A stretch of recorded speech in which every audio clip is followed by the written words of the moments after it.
কুমিল্লার সারা জঙ্গে গা, কুমিল্লার সারা জঙ্গে গা, বাইটা মরিচে লাগাই দিছে নোয়া খাইলারা। ও নোয়াখালীর মানুষ, তোমরা না বলে শিক্ষিত, এই কারণে তোমরা আগে কইছি বিবেক চাওয়ার আগে তোমরা অন্তত পক্ষে বিশ্ববিদ্যালয়ের ব্যবস্থা করো, ভালো শিক্ষার ব্যবস্থা করো, তাহলে মুখ দিয়ে যে কোনো কথা বাইরে না। হাতে তো পাগল হয়ে গেছে, যদি টিয়া না থাকে তাহলে আমগো কাছে আমরা কুমিল্লার লোক এত টিয়া কালেকশন করে দিই, তার ভাবনা নিলেও জায়গা হইতো না, বাইরে কোনো রাষ্ট্রে পাঠাও, ভালো ট্রিটমেন্ট করিও। নোয়া খাইলারা কয় ইগা ডান্না মোচের বিষ, তোরা সারা জঙ্গে দিস, ইগা ডান্না মোচের বিষ, তোরা সারা জঙ্গে দিস। একটা কথা আছে না, যে যে কাজের উপযুক্ত তারা ওই কাজে দোয়ান লাগতো, কারণ এতদিন করছে ভিক্ষা, এখন মনে করছে চুলকানি রোগের ওষুধ বেচা শুরু করছে, এই কারণে জানে কুমিল্লা সারা অঙ্গে বেলে বিষ। হঠাৎ করি উড়ি গেলে বিভাগে সাইবার বিষ, তোরা হাতে মাটি দিস, তোরা হাতে মাটি দিস।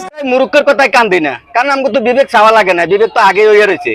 এখন চুলকানি রোগ কাদের, এটা তো সারা বাংলাদেশের লোকে জানে, বিশ্ববাসী জানে।